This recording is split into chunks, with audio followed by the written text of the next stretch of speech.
Welcome everyone to our lecture series today, our Sunday lecture series today. Today's topic is God's perfect wisdom. Okay, God's perfect wisdom.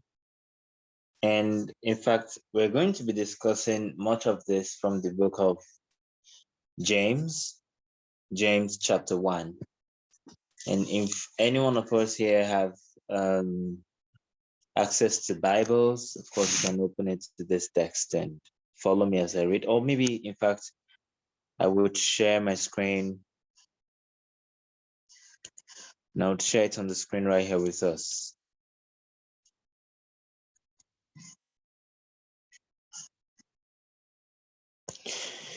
So I want us to follow what we're going to learn here because this is very important lesson.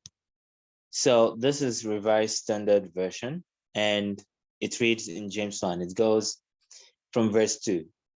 Count it all joy, my brethren, when you meet various trials, for you know that the testing of your faith produces steadfastness. And let steadfastness have its full effect, that you may be perfect and complete, lacking in nothing.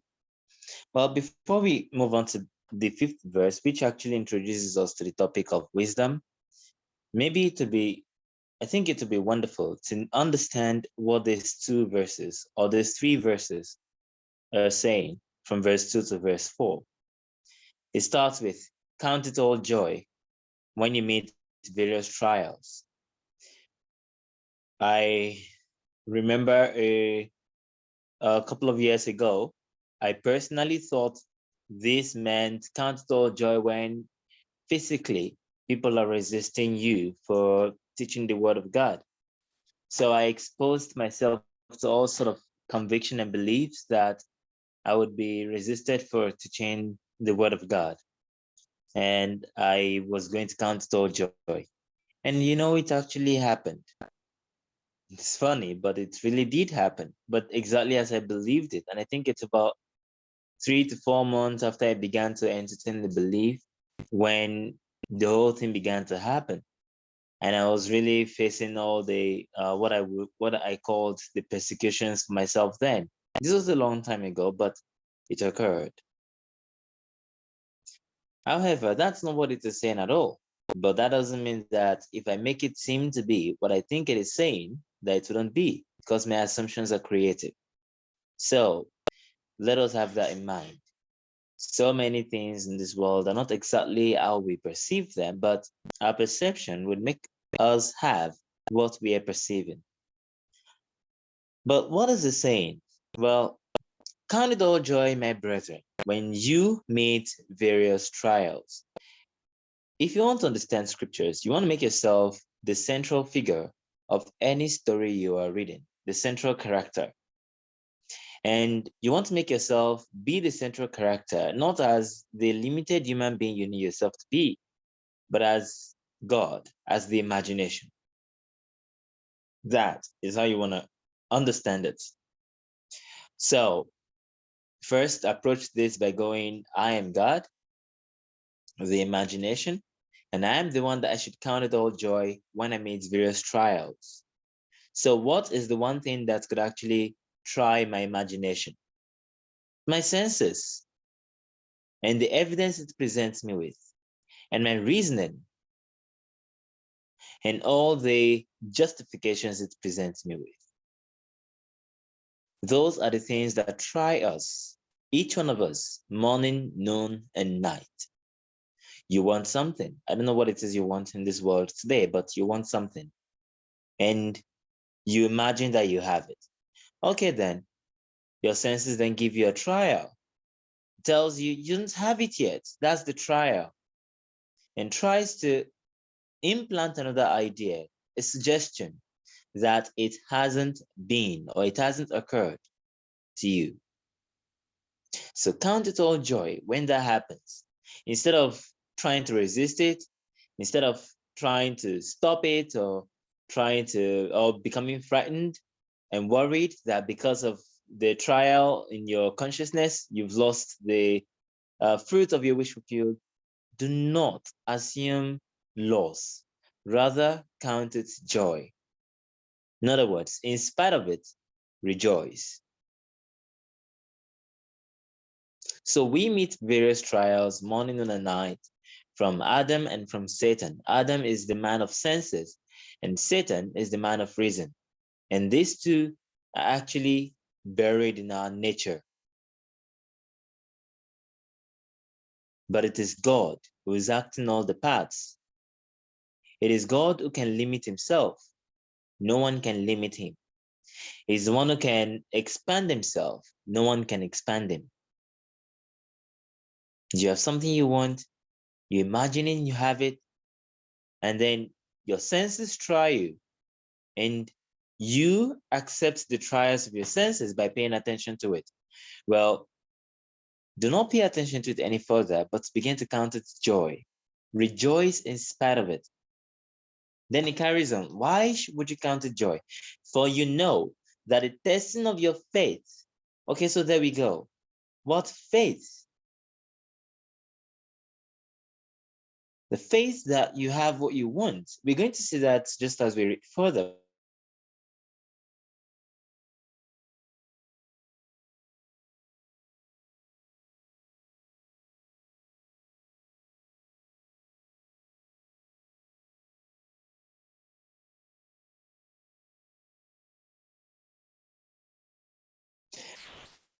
Let's say you want to be healthy, and you imagine that last night that you're healthy.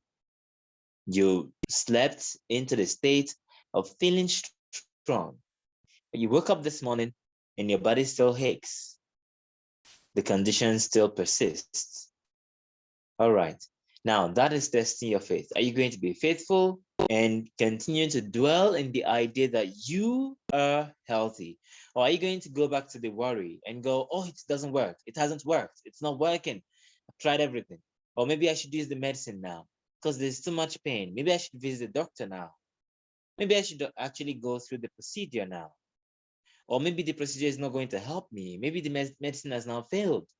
Are you going to keep all of those concerns, or are you going to stay in the idea that you are actually healthy?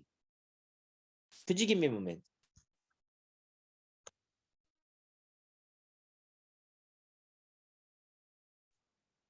Okay, so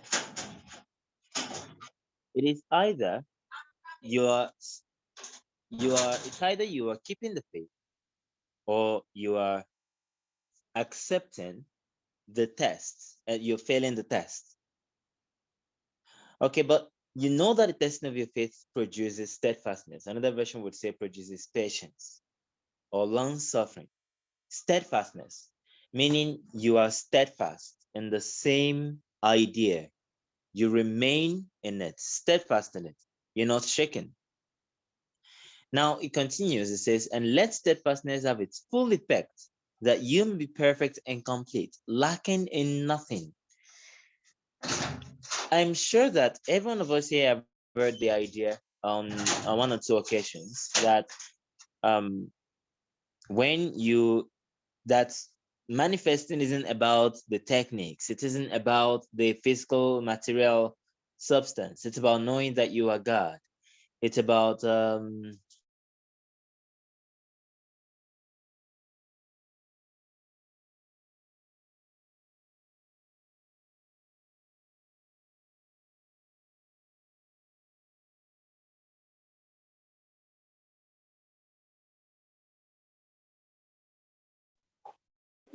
I can't hear you. okay. I'm back. All right. So you probably have heard all of this sort of saying, but look at it is very simple. And we have the simple idea suggested to us here in scriptures. Let the steadfastness have its full effect. So your faith is being tested, your senses come and tell you you're not healthy yet, you're still in pain. Your reason then begins to tell you maybe the medicine has failed. Maybe, in fact, the imagining has failed. Maybe nothing is going to save you from this. But you can be steadfast. They are suggesting these are all advice. Something about an advice, a piece of advice. It's that you can choose to accept it or you can choose to reject it. But you don't have to fight the person who's giving you the advice. You don't have to also resist the advice. It's a matter of accept or reject. If you accept it, that means you begin to implement it or follow it, think it is really going to work out something. So your senses and your reasoning mind, they suggest things to you. If you accept it, well, you believe it is true. If you reject it, well, you don't accept it at all. That means you're actually keeping the faith that what you have is done and forgetting all about whatever you think the limits are. Now it says that steadfastness, as you remain faithful, would have a full effect. And the full effect is going to be perfection and completeness. That is, you're not just going to have the material results, which is actually perfection, but you're also going to be a complete man, a complete human, a complete being. I think that's the preferred word, being. Completeness in sense of your faculties of mind are developed. For example, desire is a faculty of our mind. It's a faculty of the imagination. Tell me what you mean by desire. You mean that you see a life which is different from the life you currently know as your physical life. And this life you're seeing, no one in this world sees it but you. So it's in your imagination. However, it is not the same as the life you currently have. Oh, now there is one factor to it. You would not stop seeing that life in your imagination until it becomes the life you're living in your form or in this physical world. So you would not be satisfied until it is perfectly duplicated into this world.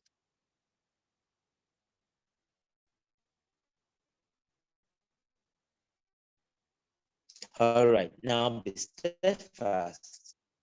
And as you remain steadfast, but something else would also happen. That faculty we call desire would also become developed to the highest levels.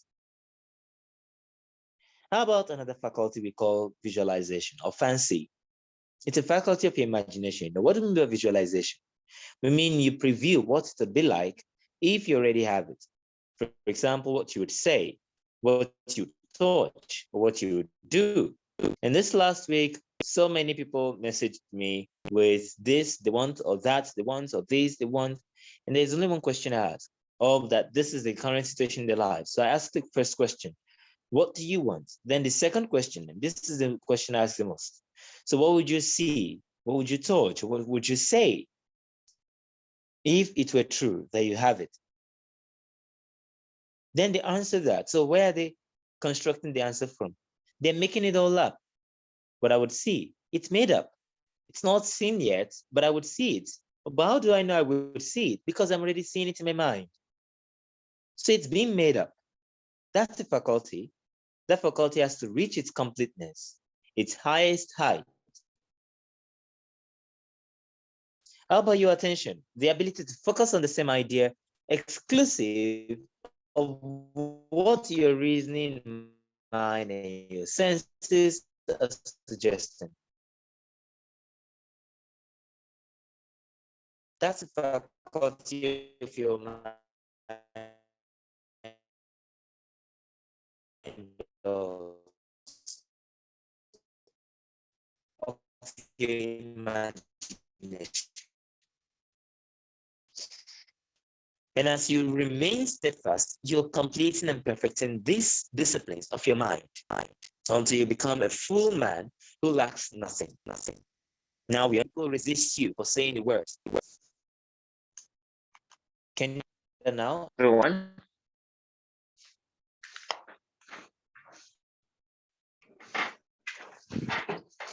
So it is not saying when people resist you for saying the truth, that's not what it is saying at all. It is saying when you believe you have something, but you find your reasoning mind in the senses telling you a different story. Well, remain steadfast in what you have assigned yourself to believe. They tell you a story, but they cannot force you to accept it. Your mind, as your senses And your reasoning mind has never forced you to accept anything that you do not already want to experience or to create. So remain steadfast. Now it comes to the topic of wisdom, and it says, if any of you lacks wisdom, let him ask God, who gives to all men generously and without reproaching, and it will be given him. And what do we mean by wisdom here? Well, it says, let steadfastness of its full effect, you may be perfect and complete, lacking in nothing. But if in case you find yourself lacking wisdom, well, then ask God, who gives to all men generously and without reproach, and it will be given to you. And you would, if you look at it, you'd realize that from just a literal point of view, the whole thing seems to be jumps, like suggestions that really do not have any connection to one another. But this is what wisdom means. The wisdom, okay, to wisely um, use the imagination. That's another way to put it. Wisdom, or to wisely use the imagination, is man's ability to construct a desire, a scene rather, a scene for a desire, which scene actually implies the wish fulfilled in an effective manner, in a loving manner. Okay, effective means that it really concludes the wish fulfilled, and loving means that it does not bring harm to any person who is involved in the scene.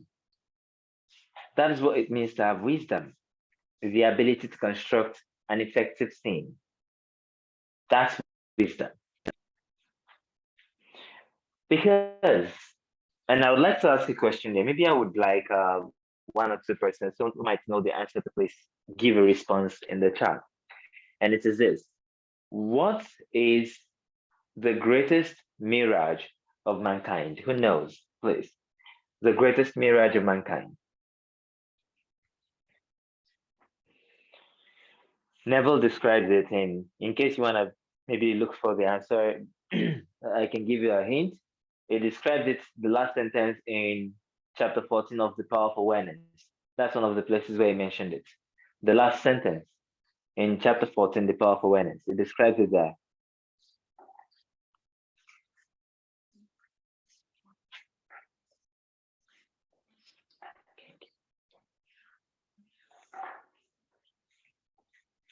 Any person, anyone who has got it? What is the greatest mirage of mankind? Oh, the greatest fallacy of mankind.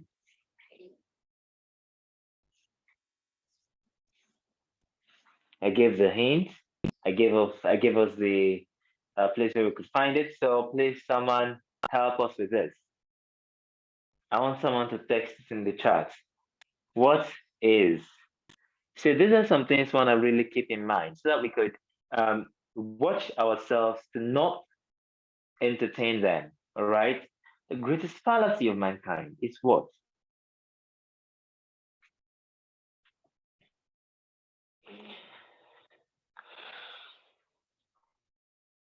Okay. I haven't had someone to.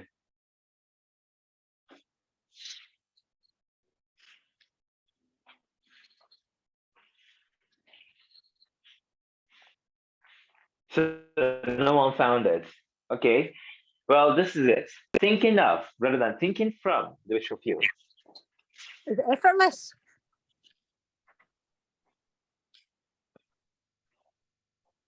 Sorry, what did you say, Alison? Is effortless. The word. No, the chapter is the effortless way in in power of awareness. But I'm asking that what is mankind's greatest fallacy? And if you go to that chapter, that text, okay, awaken the imagination, or rather, power of awareness. I mean, something we would all see together now. Power of awareness, chapter 14. The very last 1 to 2 sentences there contains this idea. Okay, chapter 14, power of awareness. So I want us to look at this and see it.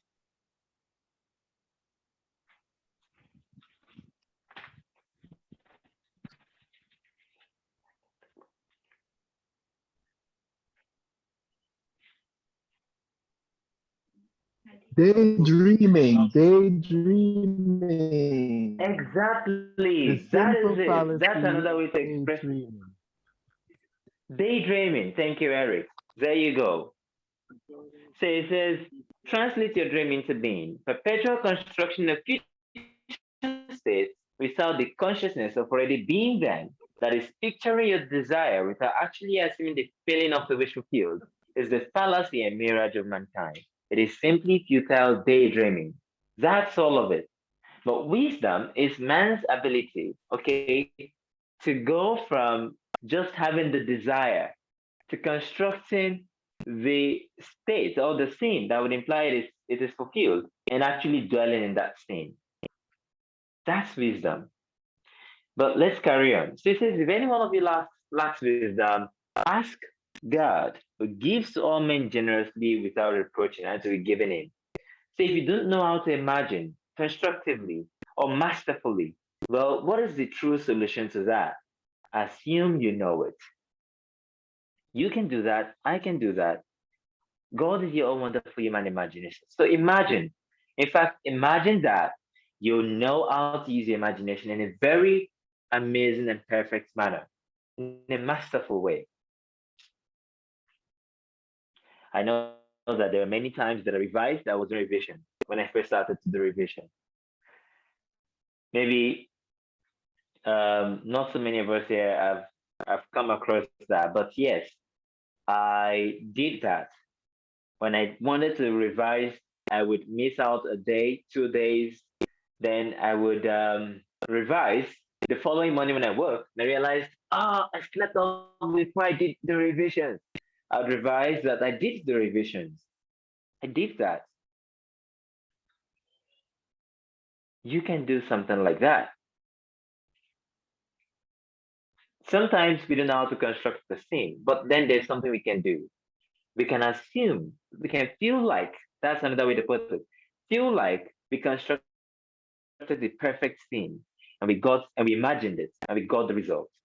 Do you know what would happen in a couple of minutes to hours, or maybe just 1 or 2 days after? You would actually have the clear idea of what to imagine, and you'd be able to have it again and again. But wisdom, okay, doesn't mean the ability to maneuver life's difficulties and challenges. Forget about that. That is not wisdom. That is, in fact, one of the highest folly in this world. Why would you assume that you're having to maneuver life's difficulties and challenges? Don't you realize that there wouldn't have been life difficulties and challenges to maneuver until you assume it? It's folly. Wisdom is the ability to turn your desire from just daydreaming of what can be. That's what we call desire, right? The faculty that daydreams, that wonders a different life from the life you currently know. But you turn it from that into the assumption that you already have it. Wisdom is the bridge. In the pernicious of revision, Neville started the statement this way. It started the lecture this way. He said, tonight's subject is the pernicious of revision. I firmly believe that if you will wisely and daily, so daily, that means you do it every day. But what does wisely mean? Well, that means that you turn everything from wishing that it had been different to believing that it was exactly what you wished it had been. You wished it just now, but now you believe it is what you wished it had been. And that is wisdom. You want something, a perfect idea in your mind. Well, don't wait for anyone in this world. Don't wait for anything in this world. Turn it from the idea of what can be into the idea of what has been, and feel that to be true in your mind. And the moment you're doing that, you are exercising wisdom, the ability to construct an image that implies you have it, a perfect scene that implies you already have it, and infused with that scene is what we call wisdom. That's God's wisdom. And Christ is God's creative power and wisdom. According to the book of, I think this is now Corinthians. Yes. God's power and God's wisdom. That's Christ. And power means can do, can effect the changes you want. But wisdom means that it is effecting the right kind of changes that you want. So forget about that idea of wisdom you've had or maintained before. In case you have maintained wisdom to be that, wisdom is not that at all. Wisdom is not for a person to think that, for a person to have the smartness, right, to be able to overcome life's challenges, overcome life's difficulties. What kind of concept of self are you maintaining when you think that you're becoming wiser only because you're facing more difficult challenges and you're able to overcome them? Well, then what are you doing? You're waking challenges up for yourself. A firefighter who's also the arsonist burns the city so they can have the use of firefighting skills. So he then goes on to save the city that is just burning. Don't be that.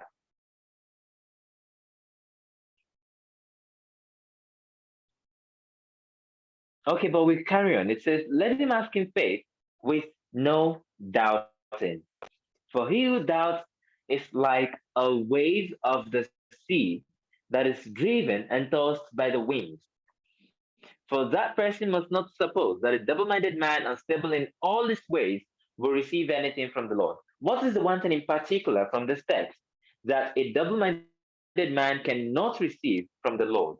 Verse 5, if any of you lacks wisdom, let him ask of God, who gives to all men generously and without reproaching, and it will be given him. Okay, but if he is double minded, what will he lose out from this particular text? He will lose out on what? We will not receive what from the Lord. Someone put it in the text, please.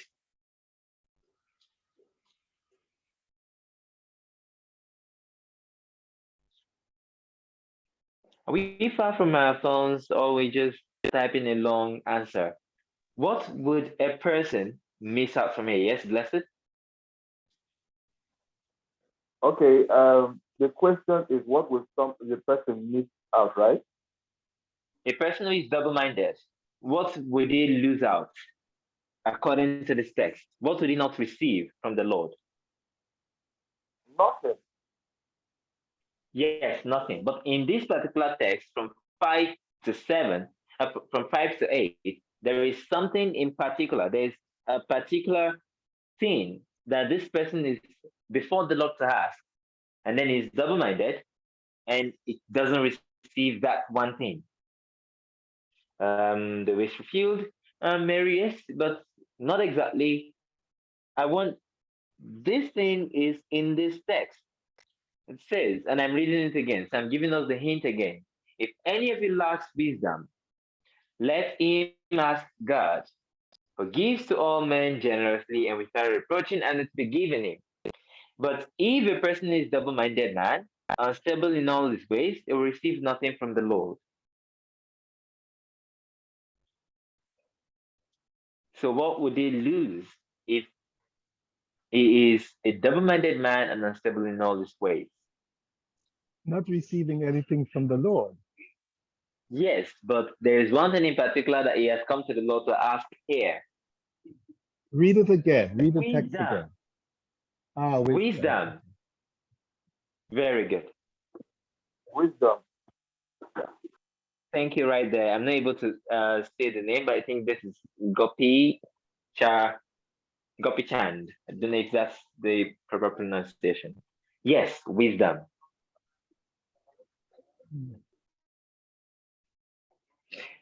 Look at the description. See, this is not, I want you to understand the system that is being described there is not a system of recompense. Like if you do it right, then you will be judged right or paid right. If you do it wrong, then you'll be paid wrong. No, that's not it. This is a system that is descriptive, okay, or narrative rather than executive. Okay, executive meaning that want to be executed. It is not. It is one that is descriptive of state of consciousness. So we start with if he lacks wisdom, ask God, who gives all men generously without reproaching, and it's be given him. Then it goes, let him ask in faith, not not doubting, because the one who doubts is like a wave of the sea that is driven and tossed by the wind. And what does it mean that a person doubts? Well, it means that they succumb to the testing of their faith. They go on wondering, oh, I have asked wisdom. Do I have it? Maybe I don't have it. I don't think I have it. Should I? I think I should do something extra to have wisdom. Or I want health. Now, extending it to other things. I want health. Do I have it? I don't think I have it. Maybe I should do something else to have health. Okay. Now it says, because he who doubts is like a wave of the sea that is driven and tossed by the wind, by circumstances. Today they are happy in the morning, they wake up happy because, yes, they just woke up from sleep. So happy, coming to a new day, a new life, and new opportunities. But by afternoon, sad. Why? Well, because one or two things happen, and then by the wind of the circumstances, they are tossed to and fro, moving up and down. And then by evening, they're indifferent or just like that. Don't be such a man, because such a man is double-minded, and that is exactly the opposite of wisdom. That is foolishness, double-mindedness. Okay, I want us to pay attention to that. Double-mindedness is the very opposite of wisdom, because wisdom is man's ability in exercise to create the perfect scene of the wish fulfilled and then imagine it. That conquers daydreaming. But a person who is double minded has multiple desires. It wants this, and then it doesn't want it. It wants that also. But then it doesn't want that. So he's not sure which exactly to go for. Adelere, Um, when do you call that a drifter? yes, that's a drifter. That's exactly the same thing. Yeah. The imagery, let him ask in faith with no doubting. For he who doubts, this imagery is like a wave of the sea that is driven and tossed by the wind, is in fact drifting. Okay, so yes, that's a drifter. Now, a drifter is someone who is unable to maintain what they want in view and focus on it, exclusive of all other ideas. Person could go, for example, let's use the case of the health. I want perfect health. Now, that's their desire. But then they complicate it with, maybe I should want to do no, to take no medications. Now, actually, perfect health doesn't have anything to do with whether you take medications or not. Just has to do with being in perfect health. But then they introduce the second desire. Maybe I shouldn't, maybe I should want no medications. Now they're complicating it. So which one are they going to imagine? Perfect health or no medications to perfect health? You see, then they're becoming double-minded, having two minds. Okay, then they introduce something else. Maybe I should just have perfect health like a 2-year-old again, like what it used to be 25 years ago. Now, three minds. And the more they complicate the desire, the more difficult it becomes to choose a sin, one sin that is exclusive, and feel and believe it to be true.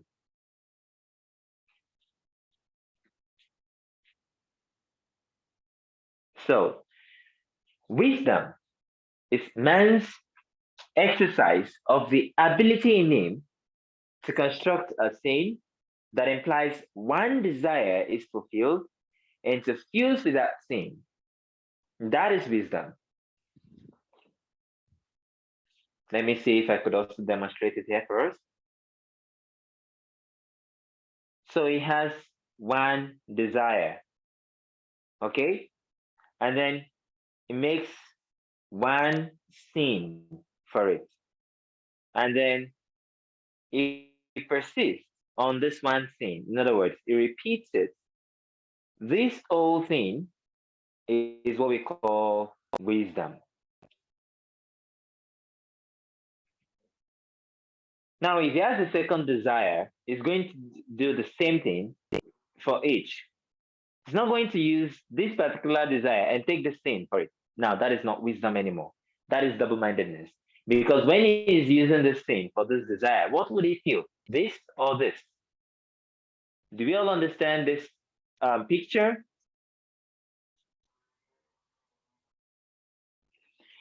Or when he's using this particular thing for another desire here, which one is he going to feel? This or this? And feeling is the secret. Feeling is what the Bible means there by faith. It's the secret. It is what brings about the perfection, and then at the end of the day, the completion in man. It desires, meaning it feels it doesn't have it, but he sees that image in his mind of what it would be like to have a different life. But he is satisfied. What does that mean? He feels that he already has it. That's what it means to be satisfied. He feels he already has that thing, he pictures in his mind. So when he complicates it by taking desire here and then matching it to a thing here, he's simply going to be confused about the feel. So he lacks nothing or receives nothing from the imagination because he has complicated the process. He's double minded. Or in another passage of scriptures, it is put this way: it's neither hot nor cold.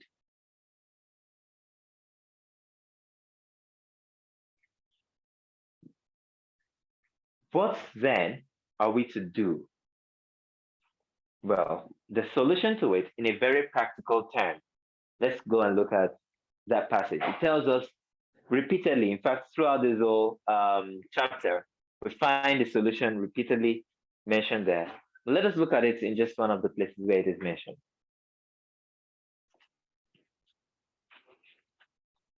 We come here and it says, be you doers, right, of the word, and not hearers only, deceiving yourselves.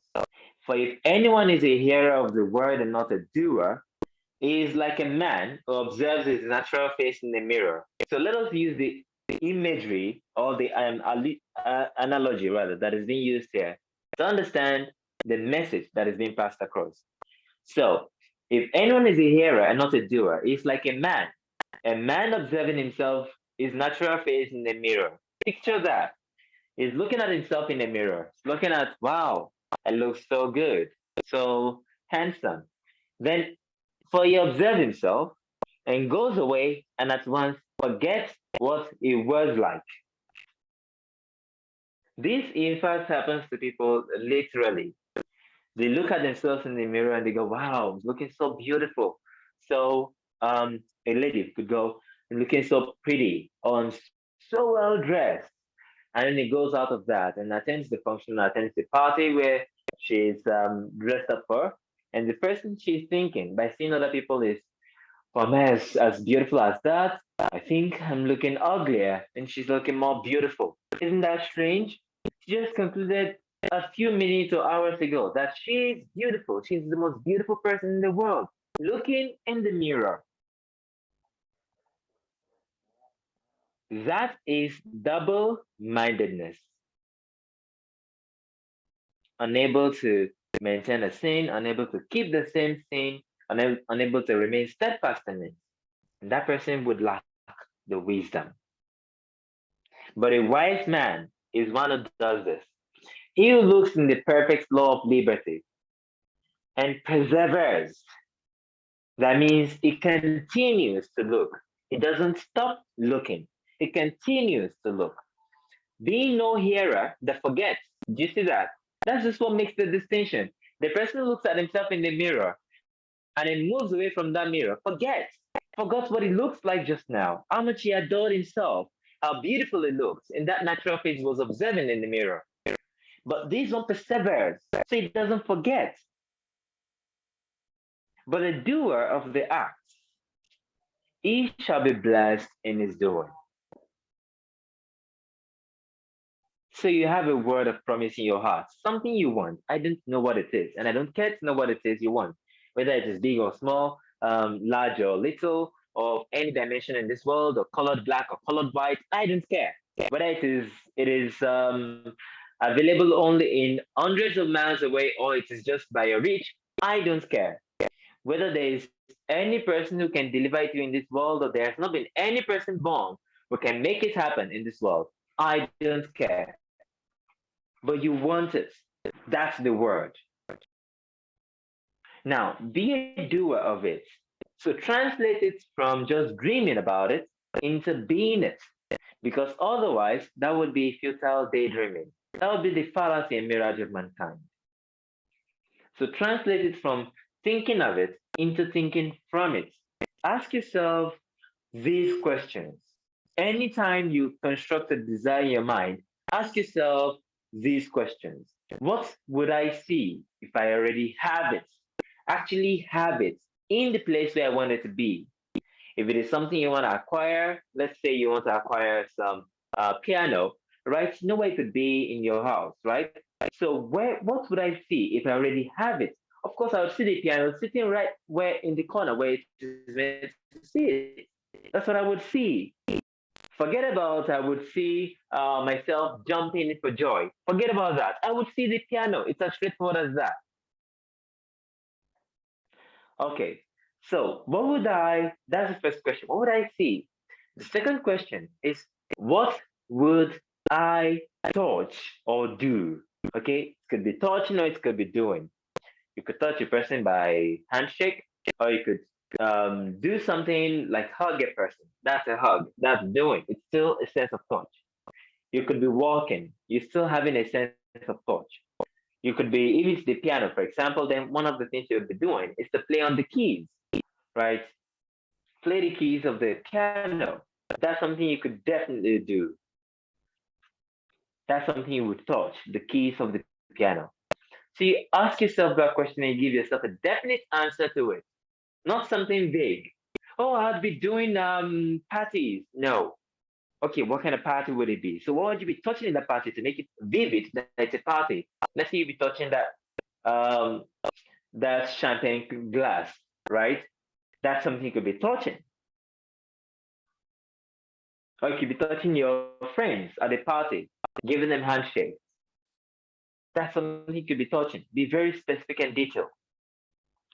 Then the third question is, what would I say or hear? If it were the piano, so I would sit at the corner, I would play on it, I would play the keys, and what would I hear? Well, I would hear the music. And of course, I could hear someone saying, "You played beautifully well." But that would be after the music, wouldn't it? So I would hear the music if I was playing. And just that. And then enjoy it. See and touch and hear. Okay, the first question, what would I see? Okay, be very definite about the location. If it's on your body, then see on your body. Okay, what would I see? How can you see things on your body when you can't in your imagination? It's not like you particularly oftentimes look down on your body, right, and see something. You wouldn't see your body in imagination. So this is what you can do to see it on your body. You could see someone who sees it on your body in imagination. Okay, if, for example, I know that I would be wearing some very nice, and this is something I did. I knew I would be wearing some very nice decent clothing. I have a friend of mine. He was my best man during my at my wedding, and he has a very wonderful fashion sense. I've always loved his fashion sense from the first day I knew him. Beautiful, perfect fashion sense. And I know that if my fashion styles have moved up to the highest level I'd like them to be, he would recognize it in particular. And he would say, I love your fashion styles. So I actually saw him seeing me in that frame and then telling me the words, wow, wow, this is very beautiful fashion sense. It's not up to about a month after that imagining when he began to say that. And he kept saying that up until the day I got married. Every moment, every day he saw me, he would have something new to remark about it. So you can use someone to see it on your body if you want to see it on your body. But if it is something that will be in a particular location in your house, well then give it that location. See that thing positioned there. If it's something that will be in a particular location in your neighborhood, if it's something you would see on the TV, well, see there. If it's something you'd see on the magazine, well, then see it on the magazine. Okay, what would you see? That's the first question. Second, what would you touch or do? What would you touch or do? That's the second question. You touch that thing you're seeing. I could touch my friend and he's saying those words to me, and I could touch him and give him a shake, a handshake, and tell him, thank you very much, and appreciate him for actually acknowledging the change in my fashion sense. I didn't imagine any other person saying those things to me. I imagined just him saying it to me. Just him. So you pick one thing you would see, then one thing you would touch or do, and then finally, what would you hear or say? Of course, I would hear him say those words about how he admires this new fashion style I have. And then I'm saying thank you to him. So I heard him say those words, and I heard myself giving him the response. That's what I would see, touch, and do. May I tell you that I've always wanted the kind of suit that most of you know me with, or I've seen my pictures in. Those two suits that I got. I've always wanted them for years. I've actually always pictured them in mind. I didn't know if they ever existed anywhere else, but I've always pictured them in mind for years. They never happened. Not until I began to imagine that particular scene. And a month, I don't think it's up to a month after I began to imagine it. It actually happened. I began to acknowledge, wow, what a different fashion sense this is. So then you persist in it. See the word, it says perseveres, meaning continuing in the same thing again and again and again. Never moves away from it. Never moves away from the admiration. Not like a man who looks at himself in the mirror, then turns away from it and forgets what exactly he saw just now of the most admirable man on earth. He forgets that. He thinks himself a little less than he actually is, or than he actually perceives himself to be when he looks in the mirror. Don't do that. But persevere. Don't forget what you've seen, what you've heard, what you've touched or done, and what you've heard or said in your imagination. Do not forget that. Rather, continue in it. And that is wisdom. Your ability to turn it from a daydream into a being, into what you are being. That's God's perfect wisdom. That is Christ at work. The power and the wisdom of God. That is Christ at work. And Christ is the wisdom of God in us. So the minute you turn your desires from just what they are into what it would be like that you actually have them in your life, in your imagination, and you do that in your imagination, you are exercising Christ. And as you do that on and on, something is happening. We mentioned just now that you're to persist in that image, now you teach. Because this happens as you keep that going on and more the image of what you're perceiving. Let's look at the final verse here. It says, and we all, with unveiled face, beholding the glory of the Lord, are being changed into his likeness from one degree of glory to another. So as long as you behold that image in your mind, as long as you see yourself and hearing it and touching it in your mind, you're actually transforming all of your life circumstances from what it is now to what you're picturing in your mind. It becomes inevitable. You're going to experience it in this world. And as you're doing that further and further, because you are learning to exercise the power of imagination and not the power of men, not the power of strategy, not the power of manipulation by words, or the power of manipulation by tactics, not the power of blackmailing, right? Not the power of politics, not any other power in this world, but your imagination. And because you're learning that, and Christ in you is the imagination. We call it the hope of glory. That's the imagination. Christ in you. Because that is true. Then, as you continue to exercise this power and as you continue to develop in this wisdom, you are actually waking Christ in you. When I say today that Christ in you is the hope of glory, you might not believe it, but you might hear it and believe what I'm saying, but you may not even know it. You may not actually think it is actually and literally truth. You might think it's a way of saying things. But as you practice, you would wake up one day and you discover it has been true all the way. Christ is not on the outside, he is within you. And as you transform yourself from one image to another by persisting in that image, I did it, I'm doing it, and I will continue to do it until it is perfectly externalized in my world. And as you do that, exercising this wisdom of God, this wisdom of God begins to awaken in you. Then one day you would know you are the father of this wisdom. That's the story. That's the entire thing the whole Bible is trying to say. You read the book of James from the very first verse until the end is repeating the same idea using various analogies, various allegories, various instruction forms to communicate the same thing. You read this book, it's saying the same thing. So begin to exercise this wisdom. It's up to you. You can choose. But when you choose, forget about being double minded and remain steadfast. And that's our lesson for today, everyone. Next week, we'll be having another call.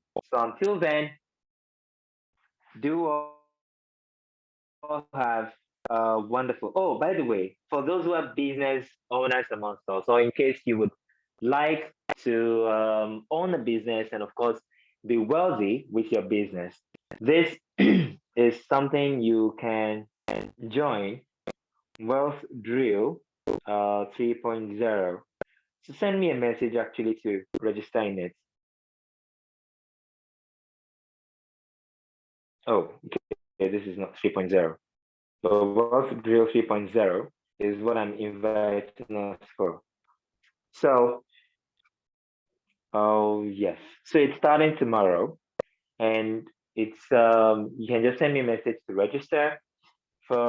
This is for business owners. If you don't want to be wealthy or be rich through a business or in business, then you don't have to concern yourself with this. You can take Wealth Drill 2.0. That's already available. So you can just message me to get the link for it, or check online and you find the registration link for it. But for those who want to be rich or wealthy and you actually want to enjoy doing that by your own business, I enjoy doing it by my business. I have enough experience in my life to know I can be rich by any other means. But I really love that I'm rich and I have a business with it. I love everything I'm doing with my business for being rich. So if that's what you want, well, then this is the class you want to be in. But remember, don't be double-minded. Be sure of what you want. You want it with business, or you just want it to happen on its own. I like to put it puzzle to people this way. And I say, I want you to think of three different people with a similar desire, but you'd now observe if the desire is the same. The first person wants a house. They wants to live in a house. The second person wants to buy a house, not necessarily to live in it, but to buy the house. And the third person wants to own the house, not necessarily to live in it, but to own the house. The three of them, do they have the same desire?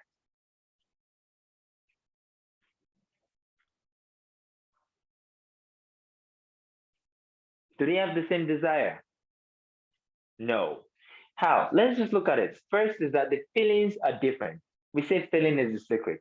Now you realize how they have very different desires, and each one has to make his own mind up what he really wants. The first person wants to live in a house. They don't want to have to own it. They don't want to have to buy it, but live in one. They could be living with a friend. That could be the way it happens. They could just imagine that they're living in a house, they're well sheltered, And someday they come across a friend, and the friend says, "Well, I'm living alone, and my house is so beautiful and it's so big. I have 4 rooms, I have nothing to do with. Come and start living with me. Don't pay anything." Well, it's done. They're going to share that as a beautiful manifestation success story. But then a person who wants to buy the house, then takes that story and goes, "Oh, that's the kind of thing I've been wanting also. I've been wanting a house." You see, that is highly mistaken. Why? Because they don't want to live in their house where someone gives to them. They want the pride, the joy of buying a house, of paying money and getting the house as their own possession. But that doesn't mean that they are living in it. That doesn't mean that they are the one who get to own it also, but they buy it. And then there's another person who wants to own the house. Well, to own the house doesn't mean that they get the money to buy it. So when the person who buys the house shares the success story, "Well, I want to buy a house, I've been wanting it, and then one day, and this, that, and the other happened. And after I seen this and something that came up, and someone offered me this, and I got the money and I bought it." And this person goes, "Oh, I've always wanted a house also." It's different. You want to own a house. That means someone else could buy it and give it to you as a gift. That means you could buy it also with your money. But because you want to own it, you have a different kind of desire from a person who wants to buy it. If we respect our desires for what they are really well, we wouldn't have the complications of, being double minded.